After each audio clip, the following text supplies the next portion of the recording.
Bonsoir à toutes et bonsoir à tous, bienvenue à ce Midi au Caire, une nouvelle édition qui vous présente l'actualité au niveau de la journée. On commence par les activités présidentielles. Le président Abdel Fattah el-Sisi a tenu hier une réunion importante pour suivre les développements du système agricole, du système des exportations agricoles égyptienne, et au cours de cette réunion, le chef de l'État a enjoint de contrôler les exportations agricoles pour offrir des récoltes de haute qualité. Les normes aussi sont importantes. Le chef de l'État a également enjoint d'éliminer toute infraction à ce cadre et d'appliquer tous les critères des pays importateurs sur les produits agricoles égyptiens. Le chef de l'État a également tenu une réunion avec le Premier ministre, Dr Moustapha Madbouli, et le ministre de l'Approvisionnement et du Commerce intérieur, de la planification et du développement économique de l'agriculture, du chef de l'autorité des affaires financières des forces armées. Je rappelle que la réunion a porté sur la sécurité alimentaire, la situation du stock stratégique des produits de base au niveau de la République. Et au cours de cette réunion, le chef de l'État a donné ses directives au gouvernement pour déterminer les prix de l'approvisionnement du blé pour les agriculteurs de manière à obtenir des rendements économiques numérateurs et de soutenir l'augmentation des quantités d'approvisionnement en matière de blé.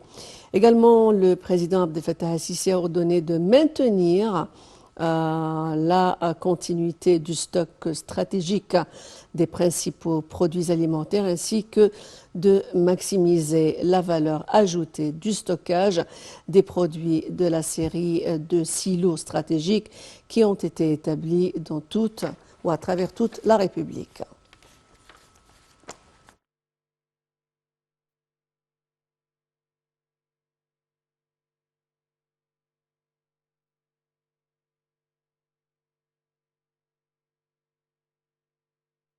Et en marge de la 45e session des ministres arabes de la jeunesse et des sports au Caire, qui a été déclarée une année de la jeunesse arabe au siège du secrétariat général de la Ligue arabe, conformément à l'initiative du chef de l'État Abdel Fattah Sisi, qui a été donc lancée au mois de mai 2022.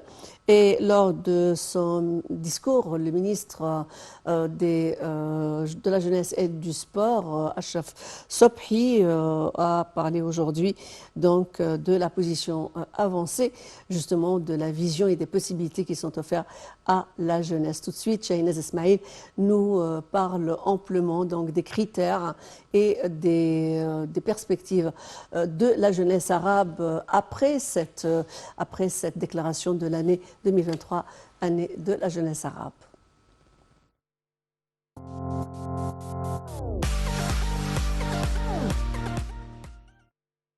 En marge de la 45e session du Conseil des ministres arabes de la jeunesse et des sports au Caire, 2023 a été déclarée année de la jeunesse arabe au siège du secrétariat général de la Ligue arabe, conformément à l'initiative lancée par le président Abdel Fattah el-Sisi en mai 2022, lors de son entrevue avec des ministres arabes de la jeunesse et des sports. Ceci intervient dans le cadre de la conférence de presse conjointe tenue au siège du secrétariat général de l'organisation pan-arabe, en présence du ministre égyptien de la jeunesse et des sports, Achraf Sobhi, et la secrétaire générale adjointe de la Ligue arabe aux affaires sociales, l'ambassadrice Haïfa Abou Ghazela, le directeur du département de la jeunesse et des sports à la Ligue arabe, Faisal Rassel, et un certain nombre de membres de la Chambre de représentants et du Sénat, la coordination de la jeunesse du parti, un groupe de personnalités publiques et un certain nombre de délégués permanents à l'Université des pays arabes et des dirigeants du ministère de la jeunesse et des sports. Lors de son discours, le ministre de la Jeunesse et des Sports, Ashraf Sobhi, a déclaré que la jeunesse arabe d'aujourd'hui est dans une position avancée et elle est la meilleure dans la réalisation de sa vision et de sa stratégie. Travaillons ensemble pour donner aux jeunes les moyens d'un avenir durable. Les jeunes ont un haut degré de connaissance et de sensibilisation et bénéficient du développement technologique, de la transformation numérique et des applications de la recherche scientifique. Pour ouvrir les voies de développement dans le monde arabe et construire l'avenir auquel ils aspirent avec le soutien de leurs dirigeants et de leur pays, et plus encore en participant à la vision arabe de l'avenir, car ils ne connaissent pas l'impossible. Le chef du bureau exécutif du Conseil des ministres arabes de la jeunesse et des sports a ajouté que le ministère égyptien de la jeunesse et des sports est toujours heureux de mettre toutes ses capacités pour tout travail ou effort qui aboutit à la réussite des objectifs du Conseil des ministres arabes de la jeunesse et des sports au niveau du monde arabe, à la lumière du soutien important et illimité du président Abdel Fattah el-Sisi au système de la jeunesse et des sports.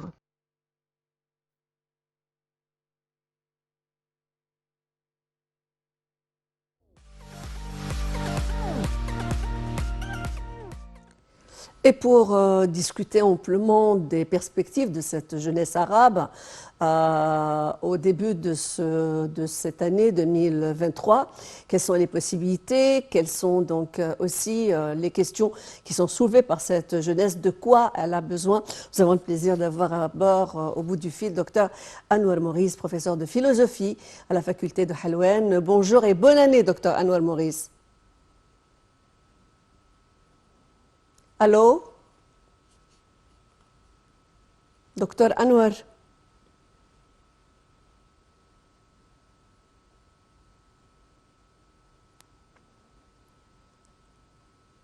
Bon, on va reprendre l'appel parce que cet appel a été interrompu.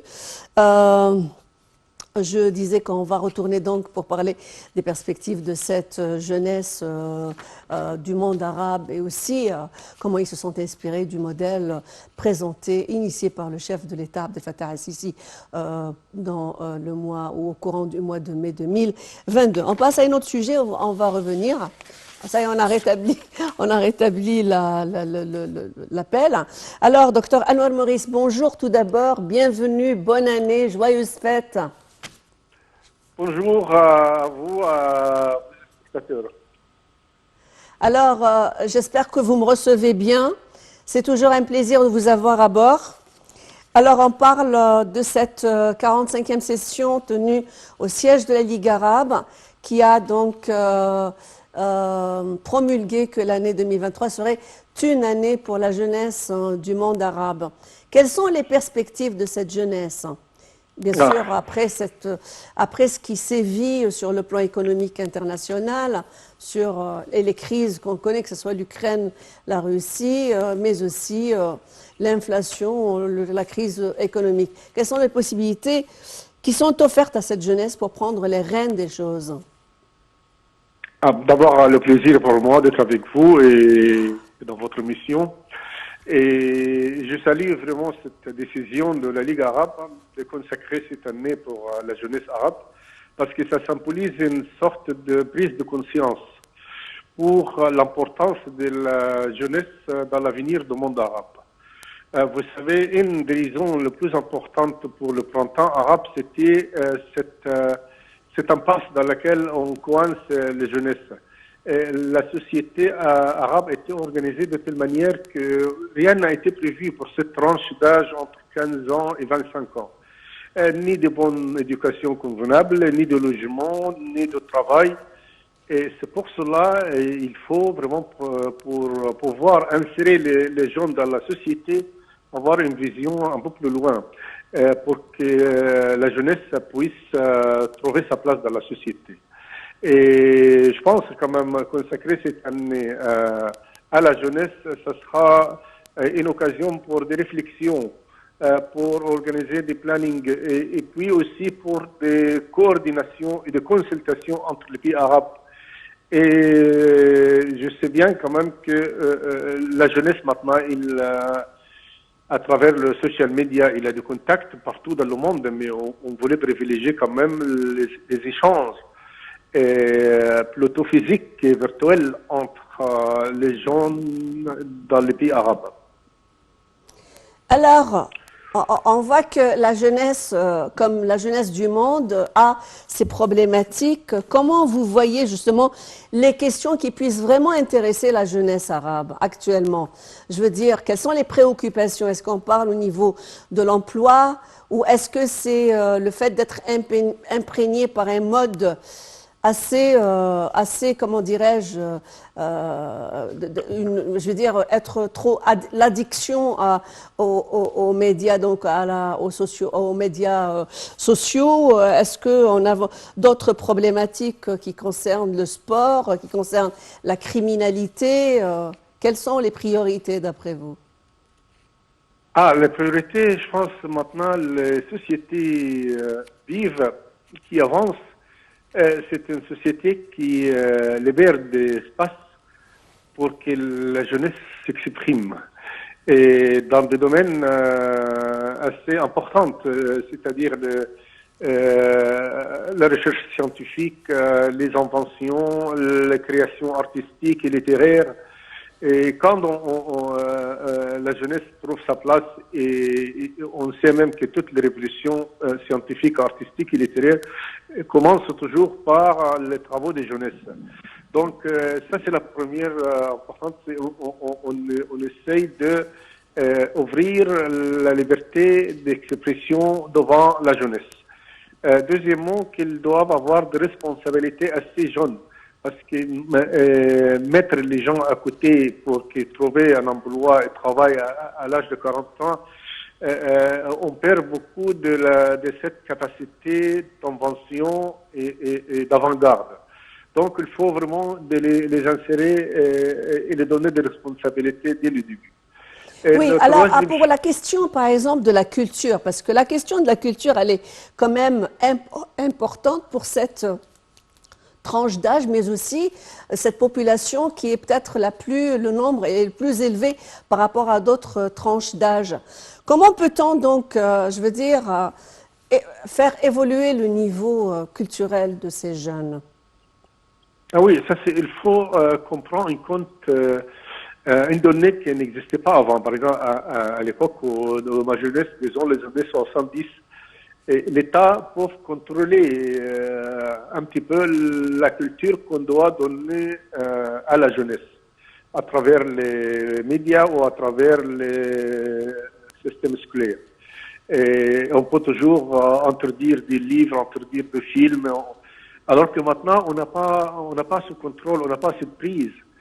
Et pourtant, tout ne doit pas être permis. Seulement, il faut que le jeune homme ou la jeune fille doivent savoir qu'est-ce qui est utile pour lui ou pour elle. Donc c'est une question de nous à présenter des cultures alternatives. Oui, comme vous êtes un professeur de philosophie, permettez-moi un petit peu de m'engager sur cette question du virtuel. Par exemple, on sait que les réseaux sociaux imprègnent la vie des jeunes. Ils sont presque, on signale même des addictions qui frôlent des problématiques psychologiques chez ces jeunes de différentes tranches d'âge, surtout les plus jeunes. Alors, cette question de vivre dans le virtuel, comment peut-on dépasser cette question et reboosser cette jeunesse pour que son effort intellectuel et physique soit transposé vers la vie active, au lieu que de rester se consommer et se consumer devant un ordinateur ou un tabloïd. Oui, c'est philosophique. C'est philosophique, docteur Anouar Maurice. Oui. Vous savez, le virtuel elle est très confortable parce que j'y suis chez moi et j'ai l'impression de communiquer avec tout le monde alors que je ne fais pas grand-chose. C'est un côté attirant, mais je peux même dire que c'est un peu malsain dans la mesure où... Oui, justement, qu'est-ce qu'on peut faire pour attirer leur attention via la vie active? Oui, je veux dire quand même pour les attirer vers la vie active et ne pas se contenter de l'espace virtuel. Il faut qu'elle sente que la vie active, elle est prête à le recevoir. Je pense que les jeunes, s'il adore la musique ou s'il fait des dessins, il a envie quand même que les gens réels devant lui voient ce qu'il fait et admirent ce qu'il fait. Si la jeunesse, c'est normal qu'il soit curieux, et alors il faut quand même qu'elle arrive à organiser un voyage réel dans la région de son pays. Et il faut qu'il y ait des libertés devant lui, de connaître des pairs à lui, des gens comme lui qui s'intéressent à un objet, qui sont obligés de faire une association ou quelque chose qu'ils peuvent présenter au public. Et il faut, dès l'éducation dans l'école primaire, essayer de développer les capacités et les compétences manuelles. Oui, on va s'arrêter sur cette question de capacité via le sport. Le sport est aussi une institution, je veux dire, mentalement parlant, qui est importante pour le développement et le bien-être des jeunes, pour qu'ils puissent innover, travailler, être sains d'esprit et le corps. Comment le sport peut-il être pour la jeunesse arabe aussi, être d'une importance capitale qui doit être induite dans le circuit de l'entretien de cette jeunesse par des infrastructures et je veux dire tout un dispositif. Oui, ça c'est tout à fait, parce que c'est vraiment voilà, un des problèmes des virtuels qu'on peut rester pendant 10 heures sur le canapé. Mais c'est pas bon pour le corps, il faut quand même qu'on travaille, qu'on fasse un effort, qu'on court. Et là, les 3 places des sports, c'est les clubs sportifs, c'est les rues, ou l'espace consacré pour faire le sport, l'espace vert, et puis l'école. Donc il faut vraiment qu'il y ait un programme assez constructif pour la physique des jeunesses. Oui. Comme ça, c'est créer l'attirance finalement, docteur. Docteur Anouar Maurice, c'est créer des programmes attirants, je veux dire, des activités sportives attirantes pour pouvoir, comme vous avez dit, les faire bouger du canapé et devant la tabloïde via la vie active. Donc, on va encore parler. Quelles sont, d'après vous, les problématiques de la jeunesse arabe? Qu'est-ce qu'ils veulent? Génération 2023. D'après vous, vous qui êtes professeur de philosophie, vous êtes bien placé pour voir le côté sociologique de la question. De quoi a besoin, mis à part bien sûr cette question de scolarité, de maison, de logement, etc. Je veux dire, quels sont les besoins psychologiques de cette jeunesse? Ah oui, c'est tout à fait. Il y a des besoins psychologiques. Par exemple, le sentiment d'appartenir à une nation, et qui est un de mes espérances de faire de bien pour ma nation. Et donc, il y a un peu de faiblesse quand je trouve quand même dans le pays dans lequel je vis, il n'y a rien préparé pour m'accueillir, pour me donner un travail, pour me donner un salaire qui m'aide à conduire une vie familiale digne. Donc, on trouve beaucoup de gens qui ont beaucoup de capacités, mais ils pensent à travailler ailleurs. Et ils essayent de trouver des postes de travail en Europe ou je ne sais pas où. Et alors, il faut d'abord qu'on nous donne quand même cette perspective que dans votre pays, vous allez travailler convenablement, vous allez gagner votre vie convenablement. À ce moment-là, le sentiment d'appartenance nationale s'enforce et on travaille pour notre pays. Deuxième chose,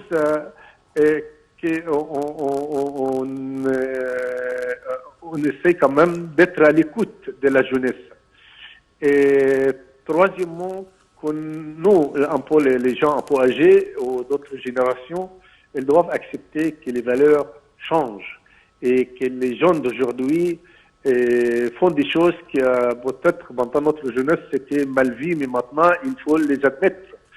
C'est dans toutes les sociétés maintenant comme ça. Donc, quand il y a cette ouverture, pas de condamnation, parce que toujours des gens, quand on voit le comportement des gens, ils Vous voulez dire plus de tolérance, c'est ce que vous voulez dire? Oui, voilà, on critique la musique qu'ils préfèrent, on critique les soirées qu'ils organisent. Et ça, c'est pas très bien parce que ça fait une gap entre les générations. Alors que là, le devoir, c'est pas le devoir de la jeunesse, mais le devoir de la génération c'est à peu adulte. près le droit à la jeunesse, D'être vous voulez ouvert. dire. Docteur Anouar, c'est le droit à la jeunesse, là, que vous Exactement. évoquez. Tout à fait. Alors, merci bien. Le temps nous a malheureusement manqué. C'est toujours le plaisir. J'ai toujours le plaisir de vous avoir à bord.